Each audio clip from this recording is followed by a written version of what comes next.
পড়ছি বলি ট্রান্সফারের জন্য প্রচুর পড়তে হবে, প্রচুর মানে গাধার মতো পড়তে হবে। আমি যখন অ্যাডমিশন সিজনে লাস্ট 3 মাস তখন গাধার মতো পড়ছি। গাধার মতো কিরকম পড়ছি আমি বলি, মানে আমি কিন্তু এভারেজ স্টুডেন্ট, আমার দেখলেও তোমরা বুঝো আমি যে এভারেজ স্টুডেন্ট, আমি এক্সট্রাঅর্ডিনারি মানুষ না, এটা তো মানুষ দেখলেই বুঝে যায়। আমার ক্লাস করে তো তুমি বুঝো আমি যে মিডিয়াম ক্যাটাগরি স্টুডেন্ট, এটা তো দেখলেই বুঝে যায়।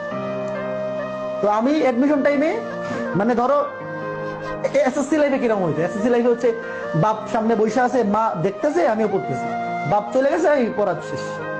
আর এইচএসসি অ্যাডমিশন টাইমে 3 মাস লাস্টের 2 মাস এরকম হয়েছে যে আমার বাবা বলতেছে আর পড়া লাগবে না, আজকে পড়া লাগবে না, ঘুমাই যাও। তো যেই দিন থেকে তোমার এরকম হবে যে তোমার পড়াশোনা দেখা তোমার বাবা মা টেনশন করতেছে যে এমনি পড়লে তো আধা পাগল হয়ে যাবে, এমনি যদি এইভাবে পড়তে থাকে তাহলে তো আধা পাগল হয়ে যাবে, যখন তোমার বাবা মা এসে বলবে আজকে আর পড়া লাগবে না, ঘুমাবে, তখন তুমি বুঝবা যে তোমার বুয়েটে চান্স পাওয়ার মতো, তোমার বুয়েটে চান্স পাওয়ার মতো একটা প্রিপারেশন হয়েছে।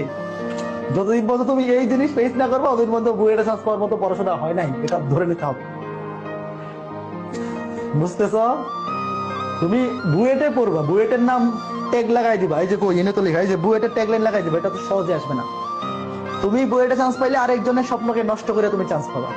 বুয়েটে চান্স পাওয়ার স্বপ্ন সারা বাংলাদেশে মিনিমাম 10,000 স্টুডেন্ট দেখে, মিনিমাম 10,000 স্টুডেন্ট দেখে, চান্স পাবে 1200।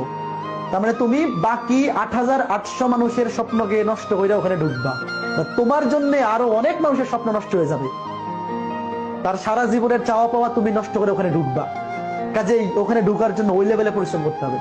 সৃষ্টিকর্তা যদি দেখে তুমি ওই লেভেলের পরিশ্রম করতেছো তাইলেই তোমার ওখানে ঢুকাবে, নাহলে তোমার ঢুকাবে না। আন্দাজি না পইরা সারাদিন ঘোরাঘুরি করে কেউ বুয়েটে চান্স পায় না। যে বুয়েটে ফার্স্ট হয় সেও যদি গড গিফটেড ট্যালেন্ট হয় তাও সে ওই লেভেলে পরিশ্রম করে চান্স পায়।